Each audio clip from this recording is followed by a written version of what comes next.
मैंने बहुत से गुप्त आध्यात्मिक समूहों के साथ संपर्क रखा है। मैंने ऐसे कई लोगों को जाना है जो अभी भी जीवित हैं और किसी न किसी समूह से संबंधित हैं। मैंने कई कुंजियों को जाना है जो प्रामाणिक गुरुओं द्वारा दी गई थी, लेकिन पुरानी परंपरा की कोई भी कुंजी काफी नहीं है।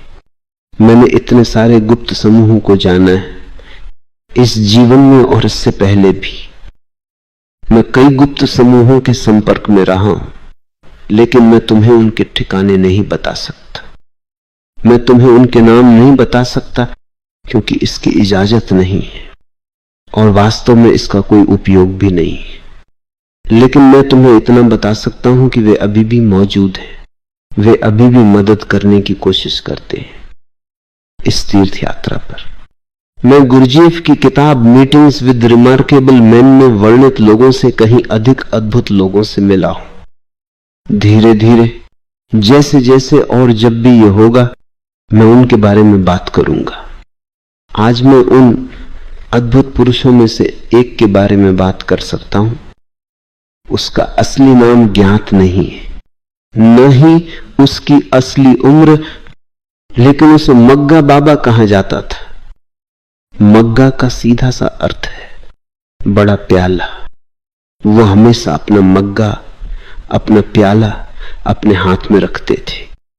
वह इसका उपयोग हर चीज के लिए करते थे, अपनी चाय के लिए, अपने दूध के लिए, अपने भोजन के लिए, उन पैसों के लिए जो लोग उन्हें देते थे, या जो कुछ भी उस क्षण की मांग होती थी।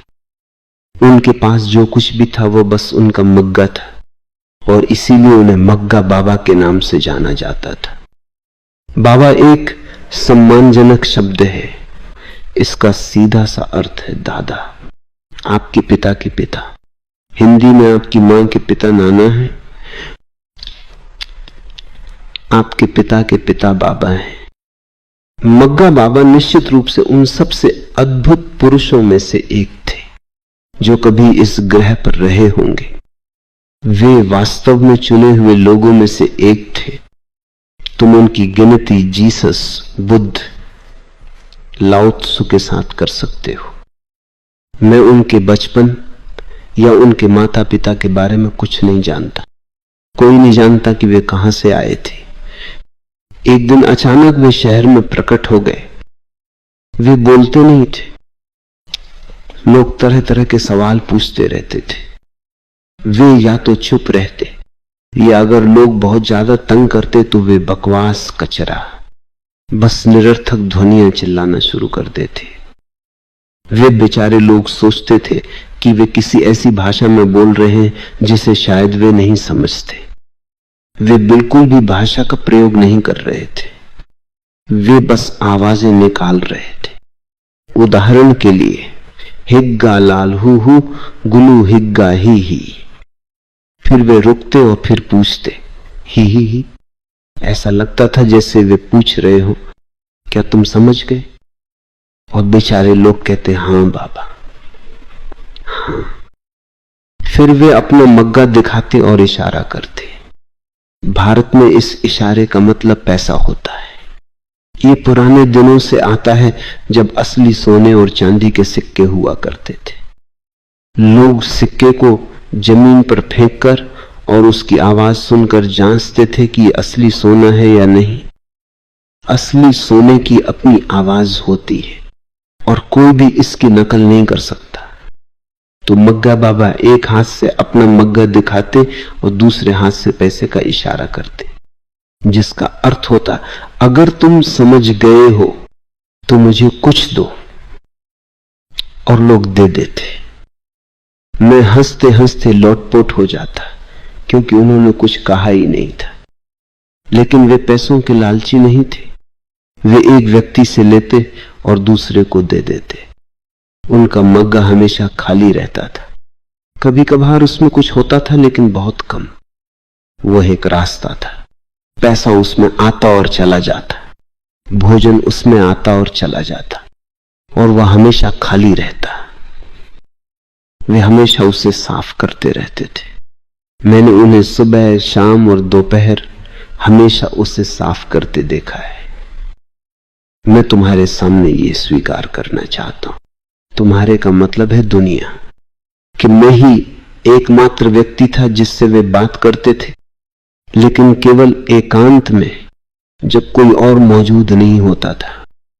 मैं रात के गहरे सन्नाटे में उनके पास जाता, शायद सुबह के 2 बजे, क्योंकि उन्हें अकेला पाने का यही सबसे संभावित समय था। वे अपने पुराने कंबल में लिपटे होते, सर्दी की रात में, आग के किनारे। मैं थोड़ी देर उनके पास बैठता। मैंने उन्हें कभी परेशान नहीं किया। यही एक कारण था कि वे मुझसे प्यार करते थे। कभी कभार ऐसा होता कि वे करवट बदलते, अपनी आंखें खोलते और मुझे वहां बैठा देखते और अपनी मर्जी से बात करना शुरू कर देते। वे हिंदी भाषी व्यक्ति नहीं थे, इसलिए लोग सोचते थे कि उनके साथ संवाद करना मुश्किल है, लेकिन ये सच नहीं है। वे निश्चित रूप से हिंदी उन्मुख व्यक्ति नहीं थे, लेकिन वे न केवल हिंदी बल्कि कई अन्य भाषाएं भी जानते थे।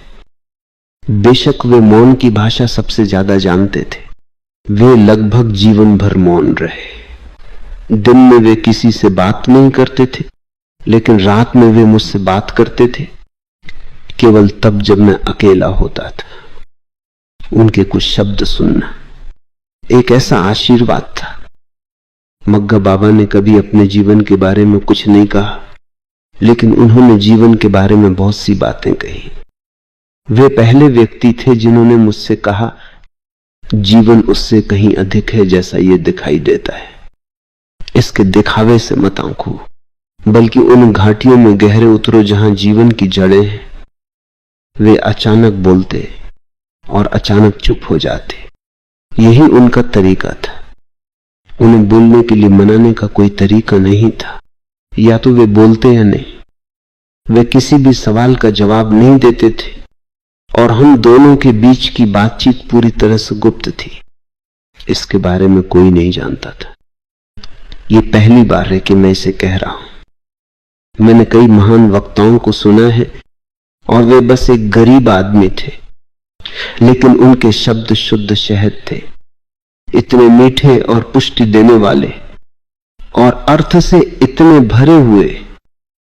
लेकिन तुम्हें किसी को नहीं बताना है कि मैं तुमसे बात करता रहा हूं जब तक कि मैं मर न जाऊं, क्योंकि बहुत से लोग सोचते हैं कि मैं बह रहा हूं। मेरे लिए यह अच्छा है कि वे ऐसा सोचते।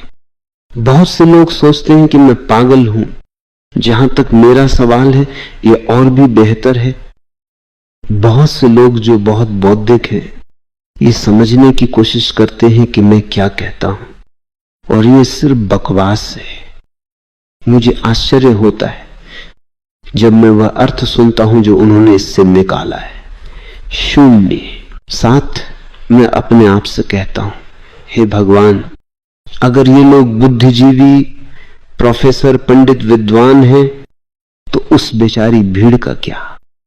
मैंने कुछ नहीं कहा था, फिर भी उन्होंने शून्य से इतनी सारी बातें बना ली हैं, बिल्कुल साबुन के बुलबुलों की तरह। किसी कारण से या शायद बिना किसी कारण के वे मुझसे प्यार करते थे। मेरा सौभाग्य रहा है कि मुझे कई अजीब लोगों का प्यार मिला है। मग्गा बाबा मेरी सूची में पहले स्थान पर हैं। पूरा दिन वे लोगों से घिरे रहते थे। वे वास्तव में एक मुक्त व्यक्ति थे, फिर भी 1 इंच भी हिलने के लिए स्वतंत्र नहीं थे, क्योंकि लोग उन्हें पकड़े रहते थे। वे उन्हें रिक्शे में बिठाते और जहां चाहते ले जाते। बेशक वे नहीं कहते थे, क्योंकि वे या तो बहरा या गूंगा या पागल होने का नाटक कर रहे थे, और उन्होंने कभी कोई ऐसा शब्द नहीं बोला जो किसी शब्दकोश में मिल सके। जाहिर है वे हां या ना नहीं कह सकते थे, वे बस चले जाते। 1 या 2 बार उन्हें चुरा लिया गया।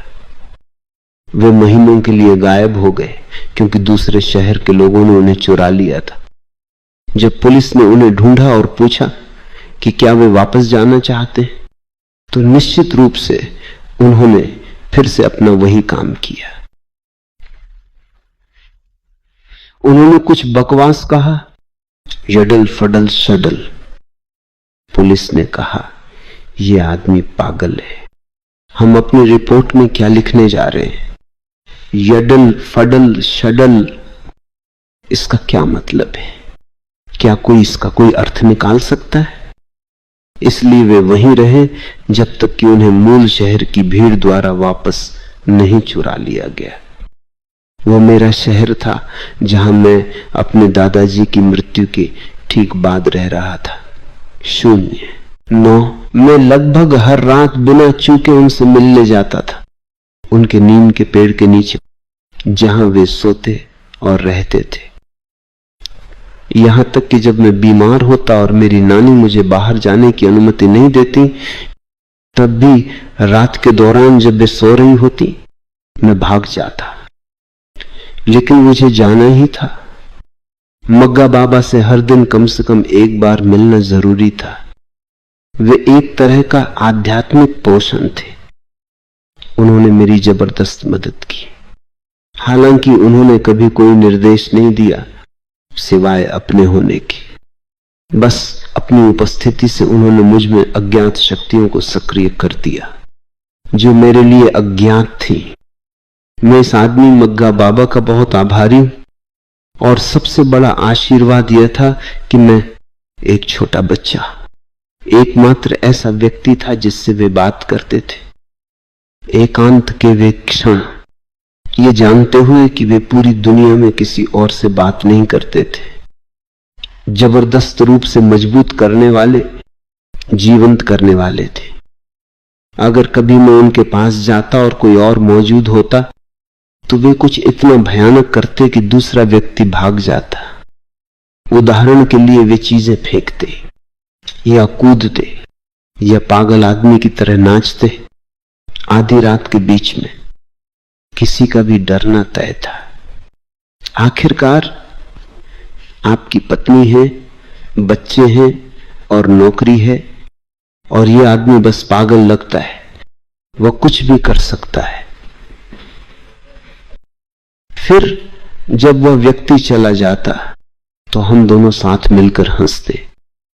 मैं किसी और के साथ उस तरह कभी नहीं हंसा, और मुझे नहीं लगता कि इस जीवन काल में ऐसा दोबारा होने वाला है। और मेरे पास कोई और जीवन नहीं। 0-8 पहिया रुक गया है। हाँ, ये थोड़ा सा चल रहा है, लेकिन वह केवल पिछली गति है। इसमें कोई नई ऊर्जा नहीं डाली जा रही है। मग्गा बाबा इतने सुंदर थे कि मैंने कोई और आदमी नहीं देखा जिसे उनके बराबर रखा जा सके। वे बिल्कुल एक रोमन मूर्ति की तरह थे, बिल्कुल परिपूर्ण, किसी भी मूर्ति से भी अधिक परिपूर्ण, क्योंकि वे जीवित थे। मेरा मतलब जीवन से इतने भरे हुए। मुझे नहीं पता कि मग्गा बाबा जैसे आदमी से दोबारा मिलना संभव है या नहीं, और मैं चाहता भी नहीं हूं, क्योंकि एक मग्गा बाबा काफी है, काफी से भी ज्यादा। वे इतने संतोषजनक थे, और दोहराव की परवाह कौन करता है। और मैं पूरी तरह से जानता हूं, बड़ी प्रवास के लिए, बेचों की ईम के प्रवास के लिए कोई उससे ऊपर नहीं हो सकता। मेरे लिए मग्गा बाबा महत्वपूर्ण थे, लेकिन अगर मुझे अपनी नानी और उनके बीच चयन करना होता तो मैं फिर भी अपनी नानी को चुनता। हालांकि वे तब प्रबुद्ध नहीं थी और मग्गा बाबा थे। कभी कभी एक अप्रबुद्ध व्यक्ति इतना सुंदर होता है कि कोई उन्हें चुन लेगा, भले ही प्रबुद्ध व्यक्ति विकल्प के रूप में उपलब्ध हो। बेशक अगर मैं दोनों को चुन सकता तो मैं चुनता, या अगर मेरे पास लाखों लोगों की पूरी दुनिया में से 2 का विकल्प होता तो मैं उन दोनों को ले लेता। मग्गा बाबा बाहर, वे मेरी नानी के घर में प्रवेश नहीं करते। वे अपने नीम के पेड़ के नीचे बाहर रहते, और निश्चित रूप से मेरी नानी मग्गा बाबा के पास नहीं बैठ सकती थी। वह आदमी, वह उन्हें कहा करती थी, वह आदमी, उसके बारे में भूल जाओ और कभी उसके पास मत जाओ। जब तुम बस उसके पास से गुजरते हो तो हमेशा नहा लिया करो। उन्हें हमेशा डर रहता था कि उनके जुए हैं, क्योंकि किसी ने उन्हें कभी नहाते हुए नहीं देखा था। शायद वे सही थी। जब तक मैं उन्हें जानता था उन्होंने कभी स्नान नहीं किया था। वे एक साथ अस्तित्व में नहीं रह सकते थे, ये भी सच है। इस मामले में सह अस्तित्व संभव नहीं हो सकता था, लेकिन हम हमेशा व्यवस्था कर सकते थे।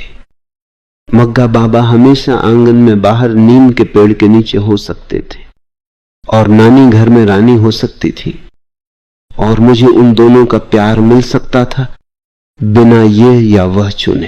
पागल बाबा उन अद्भुत लोगों में से एक थे जिनके बारे में मैं बात करने जा रहा हूं। वे मग्गा बाबा की ही श्रेणी के थे। वे बस पागल बाबा के नाम से जाने जाते थे। पागल का अर्थ है दीवाना। वे हवा के झोंके की तरह आते थे, हमेशा अचानक, और फिर वैसे ही अचानक गायब हो जाते थे जैसे वे आए थे। मैंने उन्हें नहीं खोजा, उन्होंने मुझे खोजा। इससे मेरा मतलब है कि मैं नदी में तैर रहा था। जब वे वहां से गुजरे उन्होंने मुझे देखा, मैंने उन्हें देखा, और वे नदी में कूद पड़े और हम साथ साथ तैरे। मुझे नहीं पता कि हम कितनी देर तक तैरे, लेकिन मैं वह नहीं था जो कहता बस बहुत हो गया। वे पहले से ही एक सिद्ध संत थे। मैंने उन्हें पहले देखा था, लेकिन इतना करीब से नहीं। एक सभा में भजन करते हुए और ईश्वर के गीत गाते हुए मैंने उन्हें देखा था, और उनके प्रति एक निश्चित भाव था, लेकिन मैंने इसे अपने तक ही सीमित रखा था।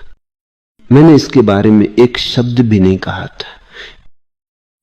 कुछ चीजें ऐसी होती हैं जिन्हें दिल में ही रखना बेहतर होता है, वहां वे तेजी से बढ़ती हैं। वही सही मिट्टी है। इस समय वे एक बूढ़े आदमी थे और मैं 12 वर्ष से अधिक का नहीं था। जाहिर है उन्हें ही कहना था चलो रुकते, मैं थक गया हूं। मैंने कहा आप मुझे किसी भी समय बता सकते थे और मैं रुक जाता, लेकिन जहां तक मेरा सवाल है, मैं नदी में एक मछली हूं। हां, मेरे शहर में मुझे ऐसे ही जाना जाता था। और कौन हर सुबह 4 बजे से 10 बजे तक 6 घंटे तैरता है? इस आदमी पागल बाबा का जिक्र कई बार आएगा, इस साधारण कारण से कि उन्होंने मुझे इतने सारे लोगों से मिलवाया। जब भी मैं उनका उल्लेख करूंगा, पागल बाबा का उल्लेख करना ही होगा। उनके माध्यम से एक पूरी दुनिया खुल गई। वे मेरे लिए किसी भी विश्वविद्यालय से कहीं अधिक मूल्यवान थे, क्योंकि उन्होंने मुझे हर संभव क्षेत्र में जो कुछ भी श्रेष्ठ है उससे परिचित कराया। वे मेरे गांव में बिल्कुल एक बवंडर की तरह आते थे और वे मुझे पकड़ लेते थे। मेरे माता पिता उन्हें नानी कह सकते थे, यहां तक कि मेरी नानी भी उन्हें नानी कह सकती थी। वास्तव में जिस क्षण मैंने पागल बाबा का उल्लेख किया, वे सभी कहते थे तो ठीक है, क्योंकि वे जानते थे कि यदि उन्होंने मुझे मना किया तो पागल बाबा आएंगे और घर में उपद्रव पैदा करेंगे। वे चीजें तोड़ सकते थे, वे लोगों को पीट सकते थे, और वे इतने सम्मानित थे कि कोई भी उन्हें कोई नुकसान करने से नहीं रोकता था। इसलिए हर किसी के लिए यह कहना सबसे अच्छा था। हां, अगर पागल बाबा तुम्हें अपने साथ ले जाना चाहते हैं तो तुम जा सकते हो। और हम जानते हैं, उन्होंने कहा कि पागल बाबा के साथ तुम सुरक्षित रहोगे। शहर में मेरे अन्य रिश्तेदार मेरे पिता से कहा करते थे, आप अपने लड़के को उस पागल आदमी के साथ भेजकर सही नहीं कर रहे। मेरे पिता जवाब देते, मेरा लड़का ऐसा है कि मुझे उस बूढ़े पागल आदमी की उस लड़के से ज्यादा चिंता है। तुम्हें परेशान होने की जरूरत नहीं। मैंने पागल बाबा के साथ कई जगहों की यात्रा की। वे मुझे न केवल महान कलाकारों और संगीतकारों के पास ले गए, बल्कि महान स्थानों पर भी ले गए। उनके साथ ही मैंने पहली बार ताजमहल देखा और एलोरा और अजंता की गुफाएं देखी। वे ही वह व्यक्ति थे जिनके साथ मैंने पहली बार हिमालय देखा। मैं उनका बहुत ऋणी हूं और मैंने उन्हें कभी धन्यवाद भी नहीं दिया। मैं नहीं कर सका क्योंकि वे मेरे पैर छूते थे। अगर मैं कभी धन्यवाद में उनसे कुछ कहता तो वे तुरंत अपने होठों पर हाथ रख देते और कहते, बस चुप रहो, मैं तुम्हारा आभारी हूं, तुम मेरे नहीं। एक रात जब हम अकेले थे, मैंने उनसे पूछा, आप मेरे आभारी क्यों हैं? मैंने आपके लिए कुछ नहीं किया है और आपने मेरे लिए बहुत कुछ किया है, फिर भी आप मुझे धन्यवाद भी नहीं कहने देते। उन्होंने कहा, एक दिन तुम समझोगे, लेकिन अभी सो जाओ और इसका फिर कभी जिक्र मत करना। कभी नहीं, कभी नहीं। जब समय आएगा तो तुम जान जाओगे। जब तक मुझे पता चला तब तक बहुत देर हो चुकी थी। वे नहीं रहे थे। मुझे पता चला, लेकिन बहुत देर से। यदि वे जीवित होते तो शायद उनके लिए यह महसूस करना बहुत मुश्किल होता कि मुझे पता चल गया है कि एक बार पिछले जन्म में उन्होंने मुझे जहर दिया था। हालांकि मैं बच गया था। अब वे बस इसकी भरपाई करने की कोशिश कर रहे थे। वे इसे मिटाने की कोशिश कर रहे थे। वे मेरे लिए अच्छा बनने के लिए अपनी शक्ति में सब कुछ कर रहे थे और वे हमेशा मेरे लिए अच्छे थे। जितना मैं कभी योग्य था उससे कहीं अधिक। लेकिन अब मैं जानता हूं क्यों। वे संतुलन लाने की कोशिश कर रहे थे। पूर्व में वे इसे कर्म कहते, 0, 6 कर्म का सिद्धांत। तुम जो कुछ भी करते हो, याद रखो, तुम्हें अपने कृत्य से डिस्टर्ब चीजों को फिर से संतुलन में लाना होगा। अब मैं जानता हूं कि वे एक बच्चे के प्रति इतने अच्छे क्यों थे। वे कोशिश कर रहे थे और वे सफल हुए संतुलन लाने में। एक बार जब तुम्हारे कृत्य पूरी तरह से संतुलित हो जाते हैं तो तुम गायब हो सकते हो। तभी तुम पहिए को रोक सकते हो। वास्तव में पहिया अपने आप रुक जाता है, तुम्हें इसे रोकना भी नहीं पड़ता। मेरे पिता हमेशा चकित रह जाते थे जब भी पागल बाबा आते और मेरे पैर छूते। वे खुद पागल बाबा के पैर छूते थे। यह वास्तव में बहुत ही हास्यास्पद था और बस चक्र को पूरा करने के लिए मैं अपने पिता के पैर छूता था। पागल बाबा इतनी जोर से हंसने लगते कि हर कोई चुप हो जाता, जैसे कि कुछ वास्तव में महान हो रहा हो, और मेरे पिता शर्मिंदा दिखते। पागल ने मुझे बार बार यह समझाने की कोशिश की कि मेरा भविष्य एक संगीतकार बनना है। मैंने कहा नहीं, और जब मैं नहीं कहता हूं तो मेरा मतलब नहीं होता।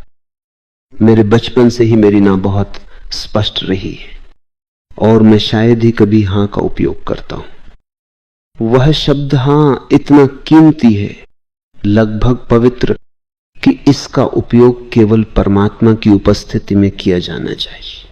चाहे वह प्रेम हो या सौंदर्य है या अभी गुलमोहर पर नारंगी फूल इतने घने जैसे कि पूरा पेड़ आग की लपटों में हो। जब कोई भी चीज तुम्हें पवित्र की याद दिलाती तो तुम हां शब्द का उपयोग कर सकते हो। ये प्रार्थना से भरा है। नहीं का सीधा सा मतलब है कि मैं प्रस्तावित गतिविधि से खुद को काट लेता हूं और मैं एक न कहने वाला रहा हूं। मुझसे हाथ निकलवाना बहुत मुश्किल था। पागल बाबा को देखकर, एक ऐसा आदमी जिसे प्रबुद्ध माना जाता था, मैंने पहचाना कि उन दिनों में भी वे अद्वितीय थे। मैं कुछ नहीं जानता था कि ज्ञानोदय क्या है।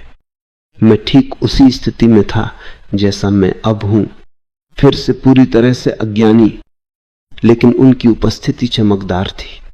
आप उन्हें हजारों के बीच पहचान सकते थे। वे पहले व्यक्ति थे जो मुझे कुंभ मेले में ले गए। ये प्रयाग में हर 12 साल में होता है और पूरी दुनिया में सबसे बड़ा जमावड़ा है।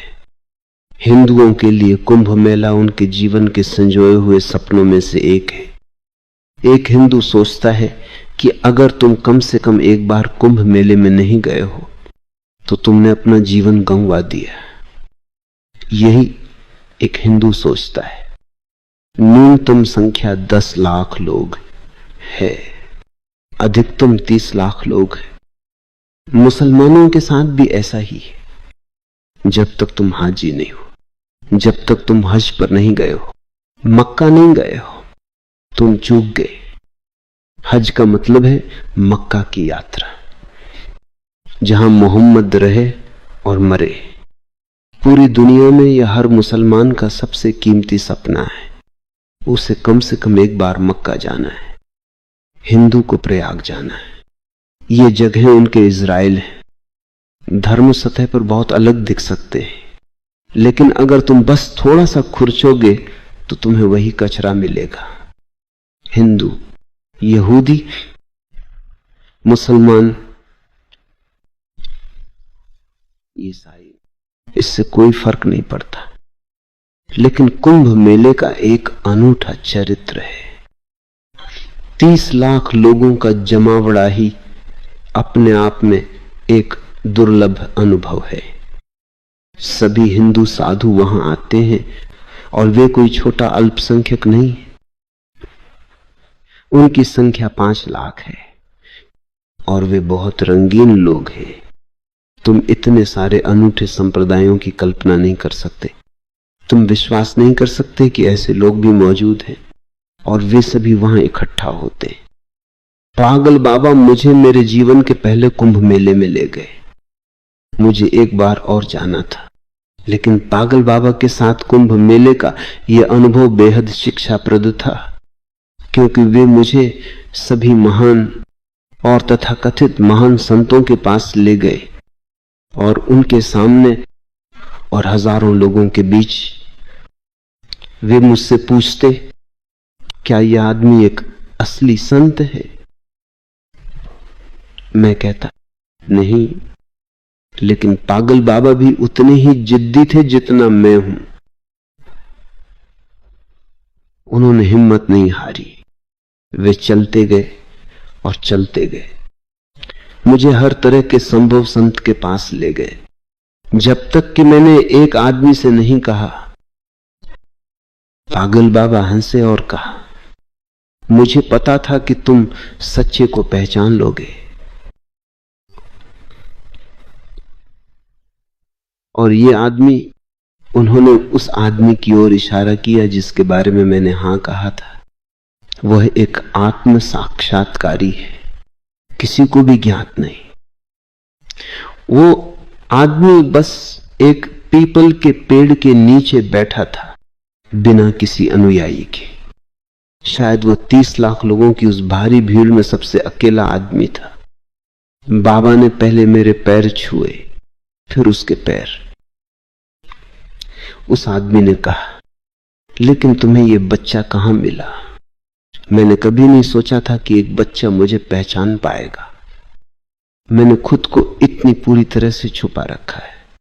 तुम मुझे पहचान सकते हो, वो ठीक है, लेकिन वैसा कैसे कर सका? बाबा ने कहा, यही तो पहेली है, इसीलिए मैं उसके पैर छूता हूं। तुम अभी उसके पैर छुओ। और उस 90 साल के बूढ़े आदमी की बात कौन नहीं मानता? वे इतने प्रभावशाली थे।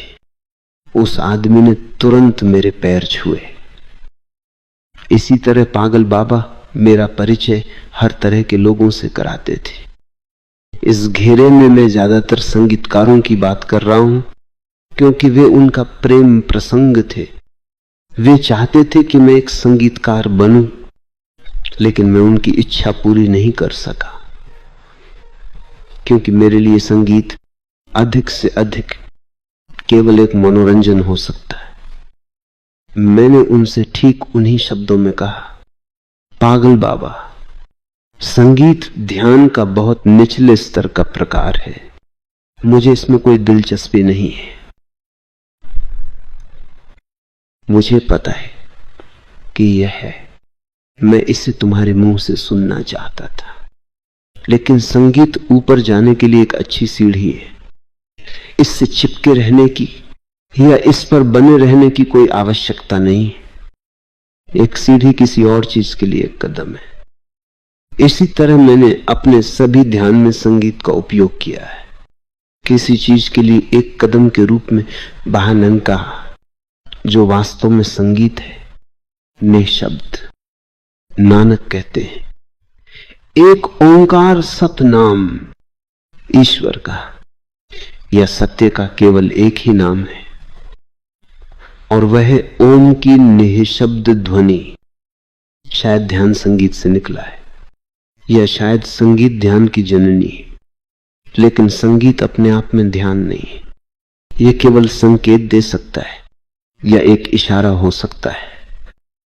मैं संगीतकार नहीं बनने वाला था, पागल बाबा ये जानते थे, लेकिन वे संगीत के प्यार में थे और वे चाहते थे कि मैं कम से कम बेहतरीन संगीतकारों से परिचित हो जाऊं, शायद मैं आकर्षित हो जाऊं। उन्होंने मुझे इतने सारे संगीतकारों से मिलवाया, उनके सभी नाम याद रखना भी मुश्किल था, लेकिन कुछ नाम बहुत प्रसिद्ध हैं और पूरी दुनिया में जाने जाते हैं। पागल बाबा के बारे में केवल अप्रत्यक्ष तरीके से बात की जानी, यही उस आदमी की गुणवत्ता थी। वे हमेशा कोष्ठक में थे, बहुत अदृश्य। उन्होंने मुझे कई संगीतकारों से मिलवाया और मैं हमेशा उनसे पूछता कि क्यों। उन्होंने कहा एक दिन तुम एक संगीतकार बनोगे। मैंने कहा पागल बाबा, कभी कभी लगता है कि लोग सही हैं, आप पागल हैं, मैं संगीतकार नहीं बनने वाला हूं। वे हंसे और बोले मुझे पता है, फिर भी मैं कहता हूं कि तुम एक संगीतकार बनोगे। अब इसका क्या मतलब निकाले? मैं संगीतकार नहीं बना हूं, लेकिन एक तरह से वे सही थे। मैंने वाद्य यंत्रों पर नहीं बजाया है, लेकिन मैंने हजारों दिलों पर बजाया है।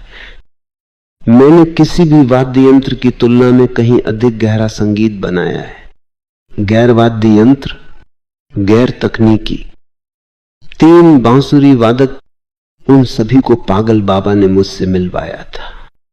एक आदमी हरिप्रसाद चौरसिया, उत्तर भारत से, जहां वे एक अलग तरह का बांसुरी संगीत बजाते हैं। दूसरे बंगाल से पन्नालाल घोष, वे फिर से एक अलग तरह की बांसुरी बजाते, बहुत मर्दाना, बहुत तेज और प्रभावशाली। सचदेवा की बांसुरी लगभग मौन है, स्त्री सुलभ। पन्नालाल घोष के ठीक विपरीत। जहां तक इन बांसुरी वादकों का सवाल है, 0, 6। हरिप्रसाद मेरी पसंद है। उनकी बांसुरी में दोनों की सुंदरता है, और फिर भी पन्नालाल घोष की तरह नहीं, बहुत तेज और आडंबरपूर्ण, और न ही इतनी तीखी कि यह आपको काट दे और चोट पहुंचाए। ये हवा की तरह नरम है, गर्मी की रात में ठंडी हवा।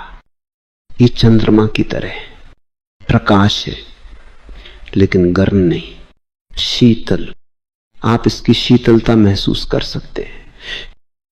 हरिप्रसाद को अब तक का सबसे महान बांसुरी वादक माना जाना चाहिए, लेकिन वे बहुत प्रसिद्ध नहीं हैं। वे हो नहीं सकते, वे बहुत विनम्र हैं। प्रसिद्ध होने के लिए आपको आक्रामक होना पड़ता है। प्रसिद्ध होने के लिए आपको महत्वाकांक्षी दुनिया में लड़ना पड़ता है। उन्होंने लड़ाई नहीं लड़ी, और पहचाने जाने के लिए लड़ने वाले वे आखिरी आदमी है। लेकिन हरिप्रसाद को पागल बाबा जैसे लोगों ने पहचाना था। पागल बाबा ने कुछ और लोगों को भी पहचाना, जिनका मैं बाद में वर्णन करूंगा, क्योंकि वे भी उनके माध्यम से मेरे जीवन में आए। ये एक अजीब बात है। हरिप्रसाद मुझे बिल्कुल नहीं जानते थे, जब तक कि पागल बाबा ने उन्हें मुझसे नहीं मिलवाया, और फिर वे इतने दिलचस्प हो गए कि वे पागल बाबा के पास सिर्फ मुझसे मिलने आते थे। एक दिन पागल बाबा ने मजाक में उनसे कहा, अब तुम मेरे लिए नहीं आते, तुम इसे जानते हो, मैं इसे जानता हूं और वह व्यक्ति जिसके लिए तुम आते हो वो इसे जानता है। मैं हंसा, हरिप्रसाद हंसे और बोले, बाबा आप सही हैं। मैंने कहा, मुझे पता था कि बाबा देर सबेर इसका जिक्र करने वाले हैं और यही उस आदमी की खूबसूरती थी। वे बहुत से लोगों को मेरे पास लाए, लेकिन मुझे उन्हें धन्यवाद देने से भी रोका। उन्होंने मुझसे केवल एक ही बात कही, मैंने केवल अपना कर्तव्य किया है। मैं बस एक एहसान मांगता हूं, जब मैं मरूं तो क्या तुम मेरे अंतिम संस्कार में मुखाग्नि दोगे? भारत में इसे बहुत महत्व का माना जाता है। यदि कोई आदमी बिना बेटे के है तो वह जीवन भर पीड़ित रहता है, क्योंकि उसके अंतिम संस्कार में आग कौन देगा? इसे अग्नि देना कहा जाता है। जब उन्होंने मुझसे पूछा तो मैंने कहा, बाबा मेरे अपने पिता हैं और वे नाराज होंगे और मैं आपके परिवार के बारे में नहीं जानता, शायद आपका कोई बेटा हो। उन्होंने कहा, किसी भी चीज के बारे में परेशान मत हो, न तो अपने पिता के बारे में और न ही मेरे परिवार के बारे में। ये मेरा निर्णय है। मैंने उन्हें कभी उस तरह के मूड में नहीं देखा था। मैं तब जान गया कि उनका अंत बहुत करीब था। वे इस पर चर्चा करने में भी समय बर्बाद करने में सक्षम नहीं थे। मैंने कहा, ठीक है, कोई बहस नहीं, मैं आपको अग्नि दूंगा। इससे कोई फर्क नहीं पड़ता कि मेरे पिता आपत्ति करते हैं या आपका परिवार आपत्ति करता है। मैं आपके परिवार को नहीं जानता। संयोग से पागल बाबा की मृत्यु मेरे अपने गांव में हुई, लेकिन शायद उन्होंने इसकी व्यवस्था की थी। मुझे लगता है कि उन्होंने इसकी व्यवस्था की थी। और जब मैंने अग्नि देकर उनका अंतिम संस्कार शुरू किया तो मेरे पिता ने कहा, तुम क्या कर रहे हो? यह केवल सबसे बड़े बेटे द्वारा ही किया जा सकता है। मैंने कहा, दादा मुझे ये करने दीजिए। मैंने उनसे वादा किया है और जहां तक आपका सवाल है, मैं ये नहीं कर पाऊंगा। मेरा छोटा भाई ये करेगा। वास्तव में वह आपका सबसे बड़ा बेटा है, मैं नहीं। मैं परिवार के किसी काम का नहीं हूं और कभी नहीं रहूंगा। वास्तव में मैं हमेशा परिवार के लिए एक मुसीबत साबित होऊंगा। मेरा छोटा भाई जो मेरे बाद है आपको अग्नि देगा और वह परिवार की देखभाल करेगा। मैंने अपने पिता से कहा, पागल बाबा ने मुझसे पूछा था और मैंने उनसे वादा किया है, इसलिए मुझे अग्नि देनी ही होगी। जहां तक आपकी मृत्यु का सवाल है, चिंता न करें, मेरा छोटा भाई वहां होगा। मैं भी उपस्थित रहूंगा, लेकिन आपके बेटे के रूप में नहीं। मुझे नहीं पता कि मैंने ऐसा क्यों कहा और उन्होंने क्या सोचा होगा, लेकिन यह सच साबित हुआ। जब उनकी मृत्यु हुई तो मैं उपस्थित था। वास्तव में मैंने उन्हें अपने साथ रहने के लिए बुलाया था, सिर्फ इसलिए ताकि मुझे उस शहर में न जाना पड़े जहां वे रहते थे। मैं अपनी दादी की मृत्यु के बाद वहां कभी नहीं जाना चाहता था। वह एक और वादा था। मुझे बहुत सारे वादे पूरे करने हैं, लेकिन अब तक मैंने उनके एक बड़े हिस्से को सफलतापूर्वक पूरा कर लिया है। केवल कुछ ही वादे हैं जो पूरे होने बाकी हैं। मैंने पागल बाबा से मास्टर डिग्री लेने का वादा किया था। किसी तरह पागल बाबा को यह विचार आया कि जब तक आपके पास मास्टर डिग्री, स्नातकोत्तर की डिग्री नहीं होगी, तब तक आपको अच्छी नौकरी नहीं मिल पाएगी। मैंने कहा, बाबा क्या आपको लगता है कि मैं कभी नौकरी की इच्छा करूंगा? वे हंसे और बोले, मुझे पता है कि तुम इसकी इच्छा नहीं करोगे, लेकिन बस अगर ऐसा हो जाए।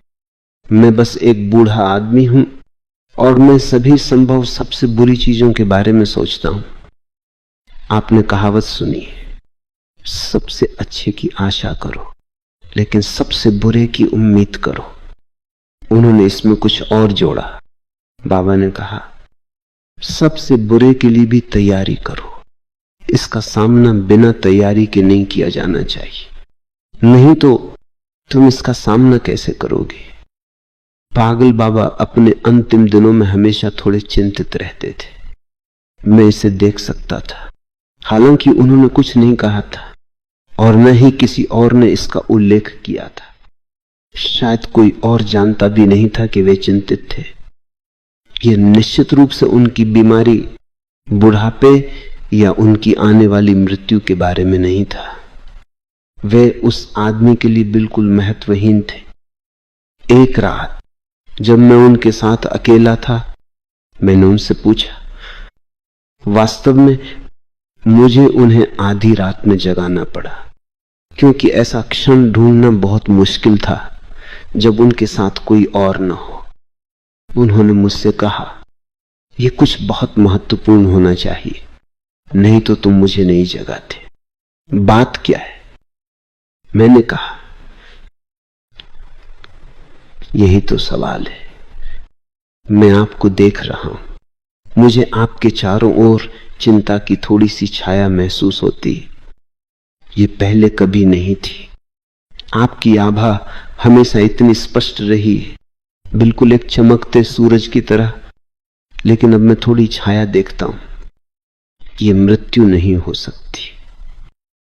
वे हंसे और बोले, हां, छाया है, और ये मृत्यु नहीं है, ये भी सच है। मेरी चिंता यह है कि मैं एक आदमी का इंतजार कर रहा हूं ताकि मैं उसे तुम्हारे लिए अपनी जिम्मेदारी सौंप सकूं। मैं चिंतित हूं क्योंकि वह अभी तक नहीं आया है। अगर मैं मर गया तो तुम्हारे लिए उसे ढूंढना असंभव होगा। मैंने कहा, अगर मुझे वास्तव में किसी की जरूरत होगी तो मैं उसे ढूंढ लूंगा, लेकिन मुझे किसी की जरूरत नहीं है। आप मृत्यु के आने से पहले आराम करें। मैं इस छाया का कारण नहीं बनना चाहता। आपको उतनी ही शानदार चमक के साथ मरना चाहिए जैसे आप जिए हैं। उन्होंने कहा, यह संभव नहीं है, लेकिन मैं जानता हूं कि वो आदमी आएगा। मैं अनावश्यक रूप से चिंता कर रहा हूं। वो अपने वचन का पक्का आदमी है। उसने मेरे मरने से पहले मेरे पास पहुंचने का वादा किया है। मैंने उनसे पूछा, उसे कैसे पता चलेगा कि आप कब मरने वाले हैं? वो हंसे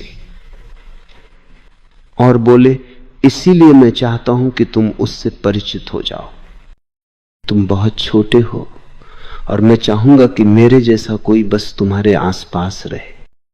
उन्होंने कहा, वास्तव में यह एक पुरानी परंपरा है कि यदि कोई बच्चा कभी प्रबुद्ध होने जा रहा है तो कम से कम 3 प्रबुद्ध लोगों को उसे कम उम्र में पहचानना चाहिए। मैंने कहा, बाबा, ये सब बकवास है। कोई भी मुझे जागने से नहीं रोक सकता। उन्होंने कहा, मुझे पता है, लेकिन मैं एक बूढ़ा पारंपरिक आदमी, इसलिए कृपया विशेष रूप से मेरी मृत्यु के समय परंपरा के खिलाफ कुछ भी मत कहो। मैंने कहा, ठीक है, आपकी खातिर मैं बिल्कुल चुप रहूंगा। मैं कुछ नहीं कहूंगा, क्योंकि मैं जो भी कहूंगा वो किसी न किसी तरह परंपरा रवायत के खिलाफ होगा। उन्होंने कहा, मैं ये नहीं कह रहा हूं कि तुम्हें चुप रहना चाहिए, बस महसूस करो जो मैं महसूस कर रहा हूं। मैं एक बूढ़ा आदमी हूं। इस दुनिया में मेरे पास कोई नहीं है जिसकी मुझे परवाह हो सिवाय तुम्हारे। मुझे नहीं पता कि क्यों या कैसे तुम मेरे इतने करीब हो गए। मैं अपनी जगह पर किसी को चाहता हूं ताकि तुम्हें मेरी कमी महसूस ना हो। 0 9।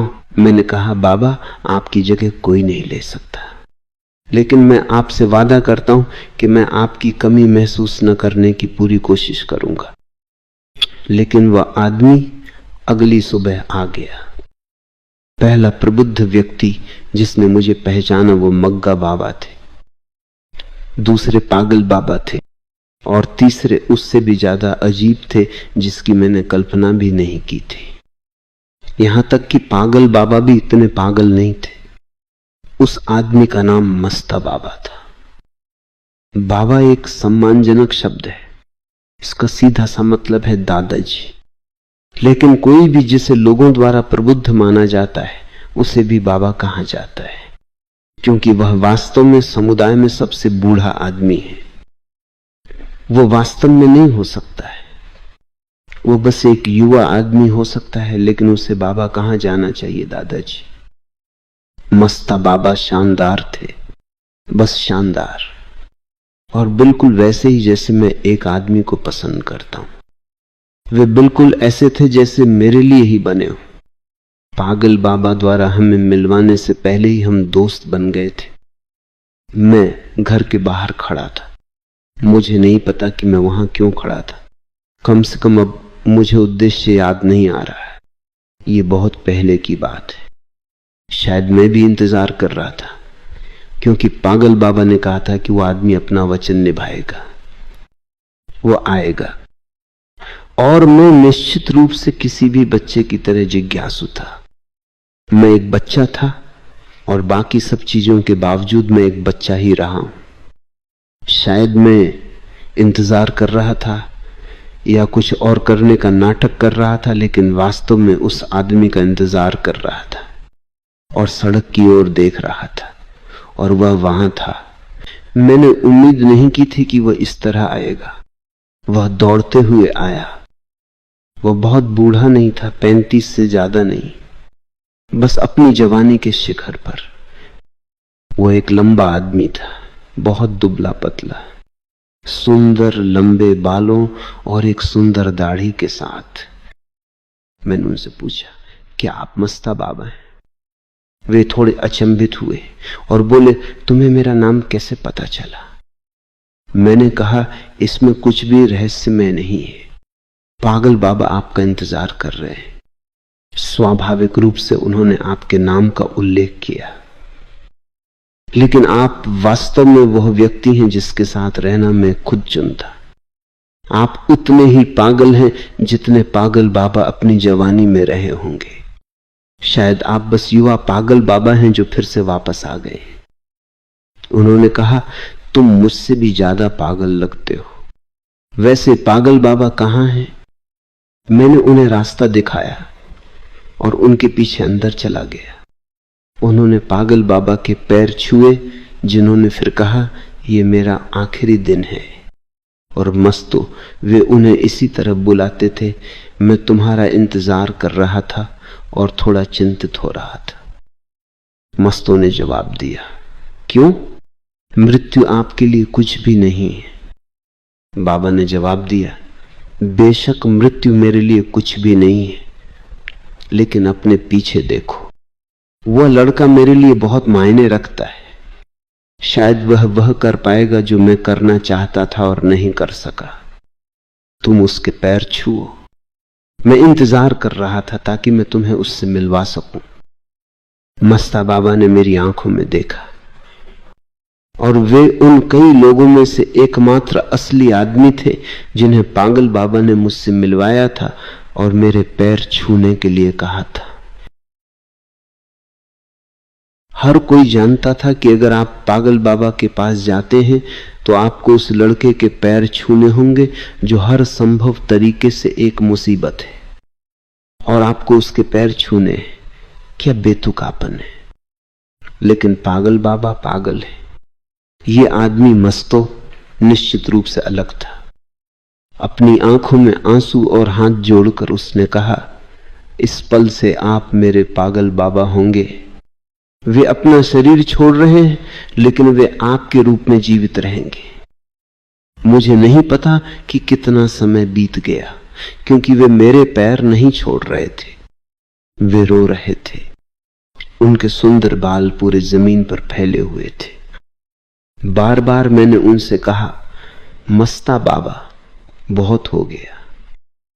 उन्होंने कहा, जब तक तुम मुझे मस्तो नहीं बुलाओगे मैं तुम्हारे पैर नहीं छोड़ूंगा। अब मस्तो एक ऐसा शब्द है जिसका उपयोग केवल एक बड़ा आदमी बच्चे के लिए करता है। मैं उन्हें मस्तो कैसे बुला सकता था? लेकिन कोई रास्ता नहीं था, मुझे करना पड़ा। यहां तक कि पागल बाबा ने भी कहा, इंतजार मत करो, उसे मस्तो कहो, ताकि मैं बिना किसी छाया के मर सकूं। स्वाभाविक रूप से ऐसी स्थिति में मुझे उन्हें मस्तो कहना पड़ा। जिस क्षण मैंने नाम का उपयोग किया, मस्तो ने कहा, इसे 3 बार कहो। पूरब में यह भी एक परंपरा है, जब तक आप किसी चीज को 3 बार नहीं कहते उसका बहुत मतलब नहीं होता। इसलिए 3 बार मैंने कहा, मस्तो मस्तो मस्तो। अब क्या आप कृपया मेरे पैर छोड़ेंगे? और मैं हंसा, पागल बाबा हंसे, मस्तो हंसे, और तीनों की वह हंसी हमें किसी ऐसी चीज में जोड़ गई जो अटूट है। उसी दिन पागल बाबा की मृत्यु हो गई, लेकिन मस्तो नहीं रुके। हालांकि मैंने उनसे कहा कि मृत्यु बहुत करीब है। उन्होंने कहा, अब मेरे लिए तुम ही वह हो, जब भी मुझे जरूरत होगी मैं तुम्हारे पास आऊंगा। वे वैसे भी मरने वाले हैं। वास्तव में सच कहूं तो उन्हें 3 दिन पहले ही मर जाना चाहिए था। वे सिर्फ तुम्हारे लिए रुके हुए थे, ताकि वे मुझे तुमसे मिलवा सके। और ये केवल तुम्हारे लिए नहीं है, ये मेरे लिए भी है। मैंने पागल बाबा से उनके मरने से पहले पूछा, मस्त बाबा के यहां आने के बाद आप इतने खुश क्यों दिख रहे थे? उन्होंने कहा, बस एक पारंपरिक दिमाग, मुझे माफ कर दो।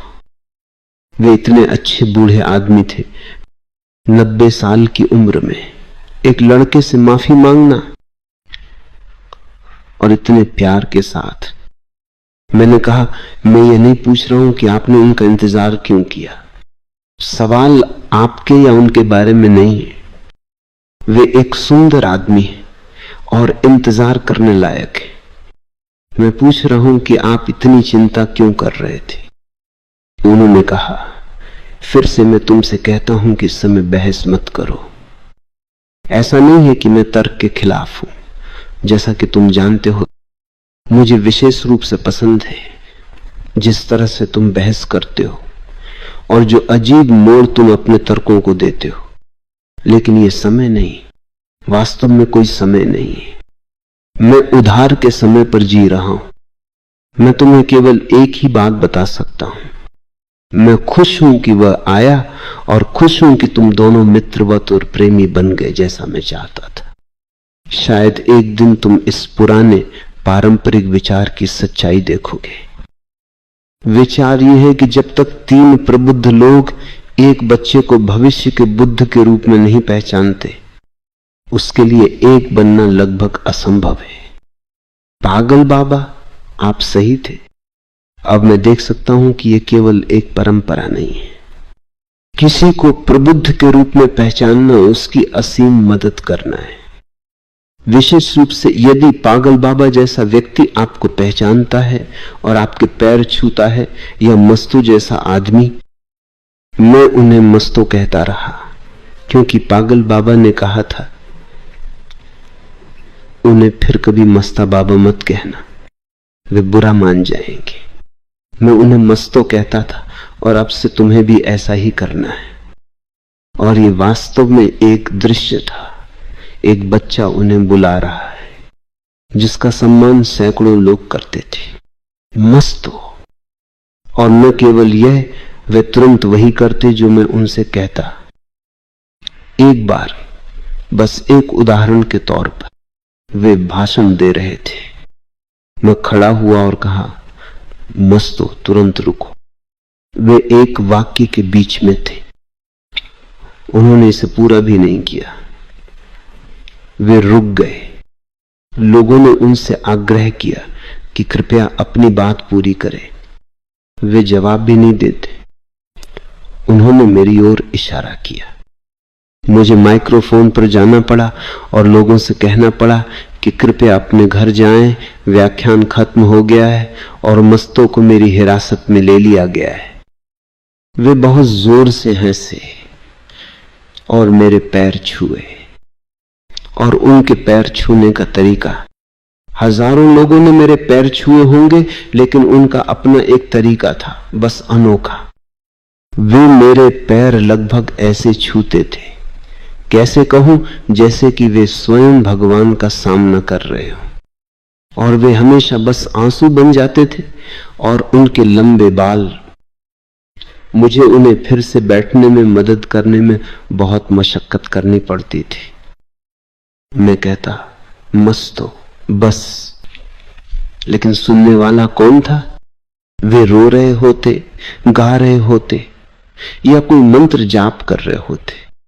मुझे तब तक इंतजार करना पड़ता जब तक वे खत्म नहीं कर लेते। कभी कभी मैं आधे घंटे तक वहां बैठा रहता, बस उनसे ये कहने के लिए ये काफी है। लेकिन मैं ये तभी कह सकता था जब वे खत्म कर लेते। आखिरकार मेरे भी कुछ संस्कार हैं। मैं बस ये नहीं कह सकता था रुको या मेरे पैर छोड़ो जब वे उनके हाथों में होते थे। वास्तव में मैं कभी नहीं चाहता था कि वे उन्हें छोड़ें, लेकिन मेरे पास अन्य काम थे और उनके पास भी। ये एक व्यावहारिक दुनिया है और हालांकि मैं बहुत अव्यावहारिक हूं। जहां तक दूसरों का सवाल है, मैं नहीं हूं। मैं हमेशा व्यवहारिक और यथार्थवादी हूं। जब मुझे बीच में रोकने के लिए एक भी पल मिलता तो मैं कहता मस्त रुको बस।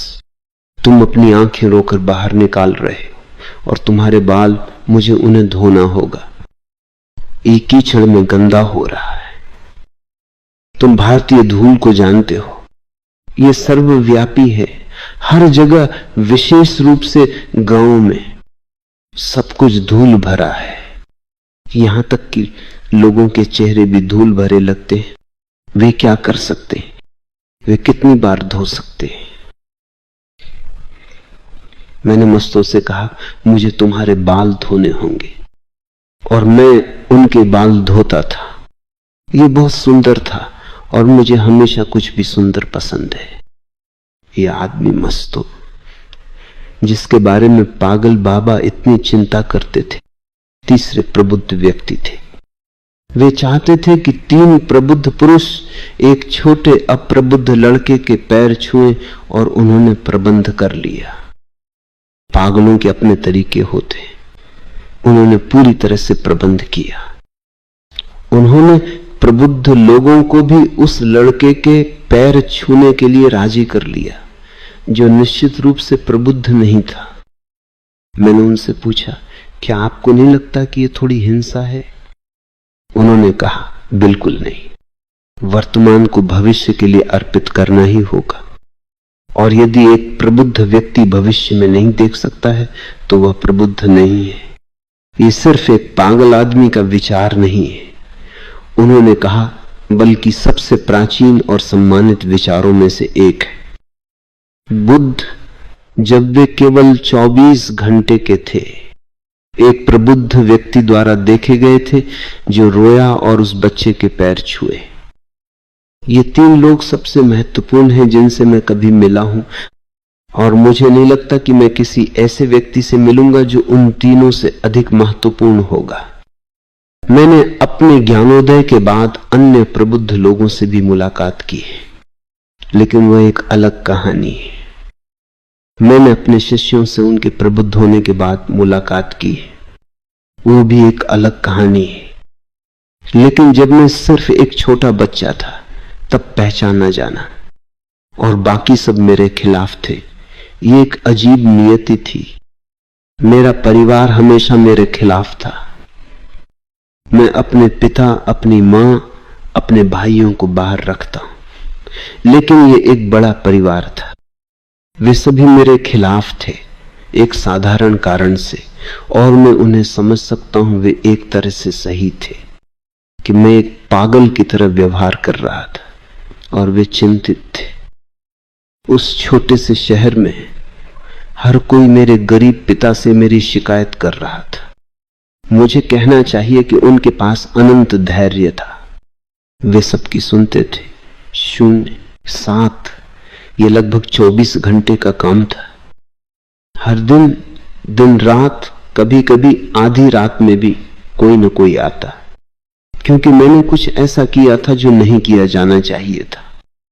और मैं केवल वही चीजें कर रहा था जो नहीं की जानी चाहिए थी। वास्तव में मुझे आश्चर्य होता था कि मुझे कैसे पता चलता था कि कौन सी चीजें हैं जो नहीं की जानी चाहिए, क्योंकि गलती से भी मैंने ऐसा कुछ नहीं किया जो किया जाना चाहिए था। एक बार मैंने पागल बाबा से पूछा, शायद आप मुझे समझा सके। मैं समझ सकता था अगर मेरे द्वारा की गई 50% चीजें गलत होती और 50% सही होती, लेकिन मेरे साथ ये हमेशा 100% गलत होता है। मैं इसे कैसे प्रबंधित करता हूं, क्या आप मुझे समझा सकते हैं? पागल बाबा हंसे और बोले, तुम पूरी तरह से प्रबंधित करते हो, यही काम करने का तरीका है। और परेशान मत हो कि दूसरे क्या कहते, तुम अपने तरीके से चलते रहो। सभी शिकायतों को सुनो और यदि तुम्हें दंडित किया जाता है तो आनंद लो। मैंने वास्तव में इसका आनंद लिया। मुझे कहना चाहिए सजा का भी। मेरे पिता ने मुझे दंडित करना बंद कर दिया जिस क्षण उन्हें पता चला कि मैं इसका आनंद लेता हूं। मस्तों ने पागल बाबा की तुलना में मेरी अधिक कुशलता से देखभाल की। सबसे पहले बाबा वास्तव में पागल आदमी थे। दूसरे, वे मुझसे मिलने के लिए बवंडर की तरह कभी कभार ही आते थे, फिर गायब हो जाते थे। यह देखभाल करने का तरीका नहीं। एक बार मैंने उनसे कहा भी, बाबा आप इस बारे में इतनी बात करते हैं कि आप इस बच्चे की देखभाल कैसे कर रहे हैं, लेकिन इससे पहले कि आप इसे फिर से कहें मुझे सुना जाना चाहिए। वे हंसे और बोले, मैं समझता हूं तुम्हें इससे कहने की जरूरत नहीं है, लेकिन मैं तुम्हें सही हाथों में सौंप दूंगा। मैं वास्तव में तुम्हारी देखभाल करने में सक्षम नहीं हूं। क्या तुम समझ सकते हो कि मैं 90 साल का हूं? मेरे शरीर छोड़ने का समय आ गया है। मैं सिर्फ तुम्हारे लिए सही व्यक्ति खोजने के लिए रुका हुआ हूं। एक बार जब मैं उसे पा लूं तो मैं मौत में आराम कर सकता हूं। मुझे तब कभी पता नहीं था कि वे वास्तव में गंभीर थे, लेकिन उन्होंने यही किया। उन्होंने अपना प्रभार मस्तों को सौंप दिया और हंसते हुए मर गए। यही आखिरी चीज थी जो उन्होंने की। जरथुस्त्र शायद हंसे होंगे जब वे पैदा हुए थे, कोई गवाह नहीं, लेकिन वे हंसे होंगे। उनका पूरा जीवन इसी ओर इशारा करता है। वह हंसी ही थी जिसने पश्चिम के सबसे बुद्धिमान व्यक्तियों में से एक फ्रेडरिक नीत्शे का ध्यान खींचा। लेकिन पागल बाबा वास्तव में हंसे जैसे ही वे मरे, इससे पहले कि हम पूछ सकें कि क्यों। वैसे भी हम सवाल नहीं पूछ सकते थे। वे दार्शनिक नहीं थे और जीवित रहते तो भी जवाब नहीं देते। लेकिन मरने का क्या तरीका है? और याद रखना, ये सिर्फ एक मुस्कान नहीं थी। मेरा मतलब वास्तव में एक हंसी है। वहां हर कोई एक दूसरे को ये सोचते हुए देख रहा था, क्या बात है?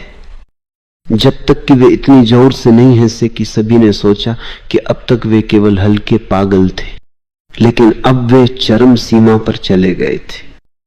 वे सब चले गए। स्वाभाविक रूप से जब कोई पैदा होता है तो कोई नहीं हंसता, बस शिष्टाचार के एक हिस्से के रूप में, और मृत्यु पर कोई नहीं हंसता। फिर से बस एक दिखावे के अलावा कुछ नहीं। दोनों ब्रिटिश हैं। बाबा हमेशा शिष्टाचार और शिष्टाचार में विश्वास करने वाले लोगों के खिलाफ थे। इसीलिए वे मुझसे प्यार करते थे, इसीलिए वे मस्तों से प्यार करते थे। और जब वे एक ऐसे आदमी की तलाश कर रहे थे जो मेरी देखभाल कर सके, तो स्वाभाविक रूप से उन्हें मस्तों से बेहतर आदमी नहीं मिल सकता था। मस्तों ने खुद को उससे कहीं अधिक साबित किया जितना बाबा कभी सोच सकते थे। उन्होंने मेरे लिए इतना कुछ किया कि यह कहना भी दर्द देता है।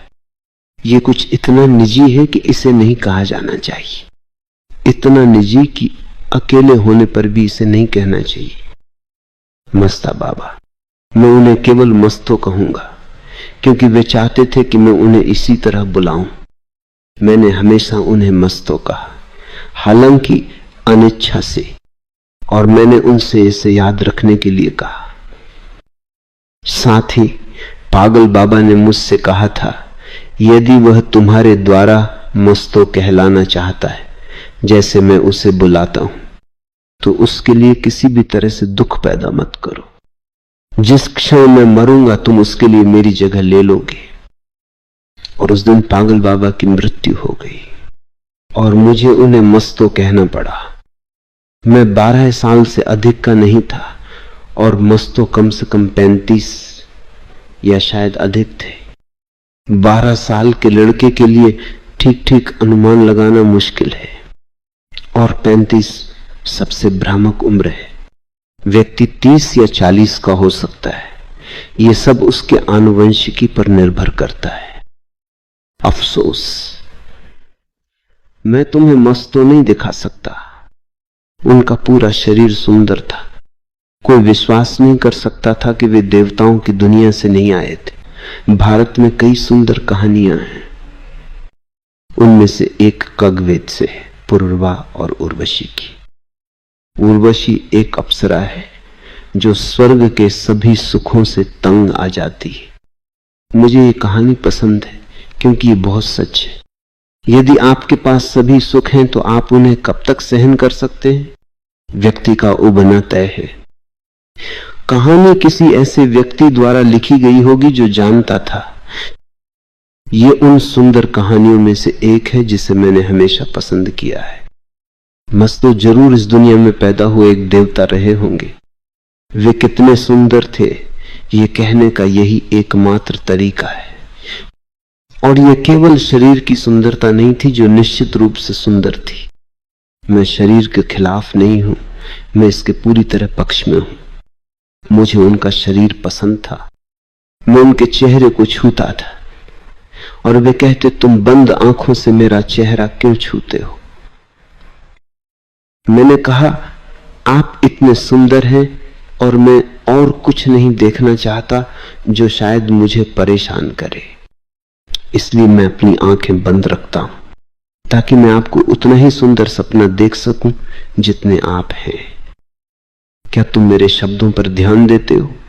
ताकि मैं आपको उतना ही सुंदर सपना देख सकूं जितने आप हैं। मैं चाहता हूं कि आप मेरा सपना बने।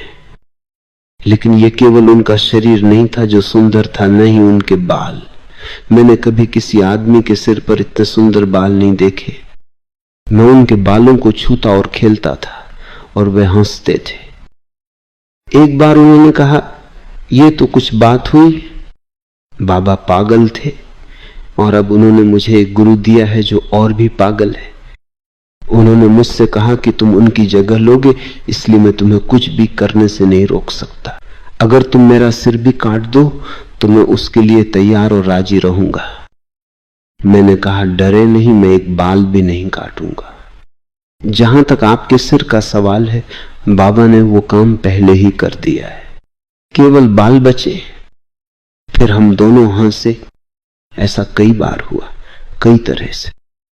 लेकिन वे सुंदर थे, शारीरिक रूप से और मनोवैज्ञानिक रूप से भी।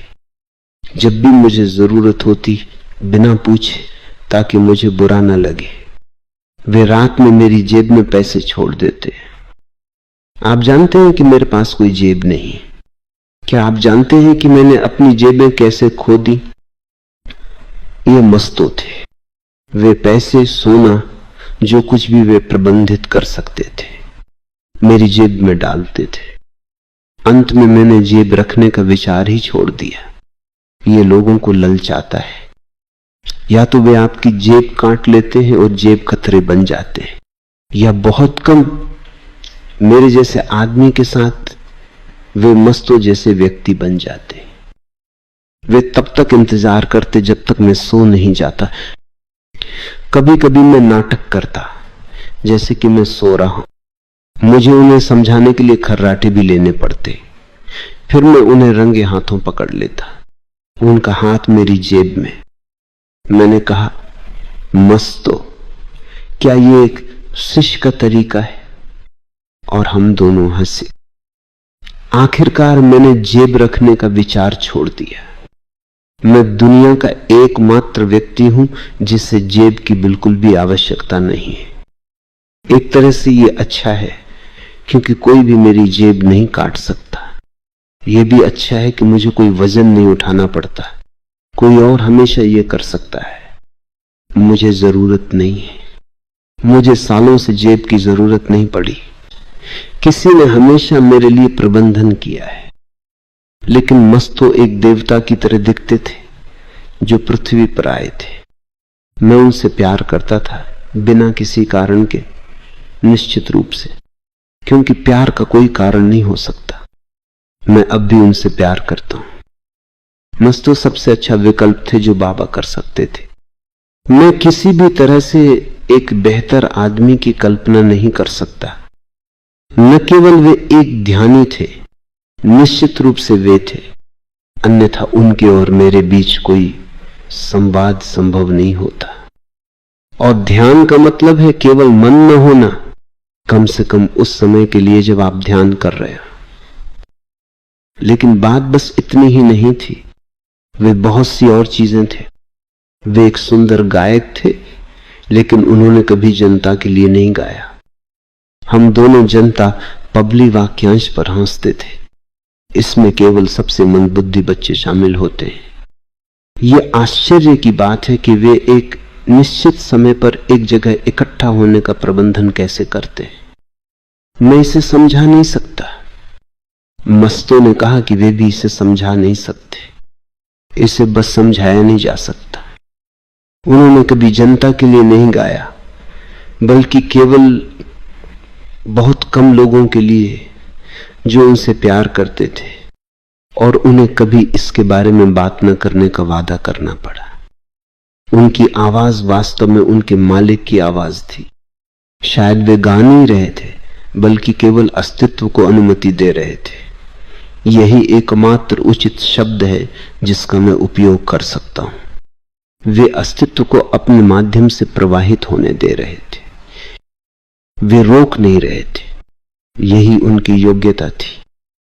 वे प्रतिभाशाली सितार वादक भी थे, लेकिन फिर से मैंने उन्हें कभी भीड़ के सामने बजाते हुए नहीं देखा। अक्सर मैं ही एकमात्र व्यक्ति होता था जब वे बजाते थे, और वे मुझसे दरवाजा बंद करने के लिए कहते, ये कहते हुए, कृपया दरवाजा बंद करो और जो कुछ भी हो इसे तब तक मत खोलो जब तक मैं मर न जाऊं। और वे जानते थे कि अगर मैं दरवाजा खोलना चाहता तो मुझे पहले उन्हें मारना पड़ता और फिर उसे खोलना पड़ता। मैं अपना वादा निभाता। लेकिन उनका संगीत ऐसा था, वे दुनिया के लिए नहीं जाने जाते थे। दुनिया चूक गई। उन्होंने कहा, ये चीजें इतनी अंतरंग हैं कि भीड़ के सामने बजाना वेश्यावृत्ति है। यह उनका सटीक शब्द था, वेश्यावृत्ति। वे वास्तव में एक दार्शनिक, एक विचारक थे और बहुत तार्किक थे, मेरी तरह नहीं। पागल बाबा के साथ मेरे पास केवल एक ही चीज समान थी, वह था पागलपन। मस्तों के पास उनके साथ कई चीजें समान थीं। पागल बाबा कई चीजों में रुचि रखते थे। मैं निश्चित रूप से पागल बाबा का प्रतिनिधि नहीं हो सकता था, लेकिन मस्तो थे। मैं किसी का भी प्रतिनिधि नहीं हो सकता, चाहे वह कोई भी हो। मस्तों ने हर तरह से मेरे लिए इतना कुछ किया कि मुझे विश्वास नहीं हो रहा था कि बाबा को कैसे पता चला कि वे ही सही व्यक्ति होंगे। और मैं एक बच्चा था और मुझे बहुत दिशा की आवश्यकता थी, और मैं एक आसान बच्चा भी नहीं था। जब तक मैं आश्वस्त नहीं हो जाता, मैं 1 इंच भी नहीं हिलाता था। वास्तव में मैं सुरक्षित रहने के लिए थोड़ा पीछे हट जाता था। आपको यह जानकर आश्चर्य होगा कि मस्तो कई वाद्य यंत्र बजाते थे। वे वास्तव में एक बहुमुखी प्रतिभा के धनी थे, एक बहुत ही उपजाऊ दिमाग, और वे किसी भी चीज से कुछ भी सुंदर बना सकते थे। उन्होंने पेंटिंग की, और उतनी ही अर्थहीनता से जितनी पिकासो भी नहीं कर सकते थे, और उतनी ही सुंदरता से जितनी निश्चित रूप से पिकासो नहीं कर सकते थे। लेकिन उन्होंने बस अपनी पेंटिंग को यह कहते हुए नष्ट कर दिया, मैं समय की रेत पर कोई भी पदचिन्ह नहीं छोड़ना चाहता।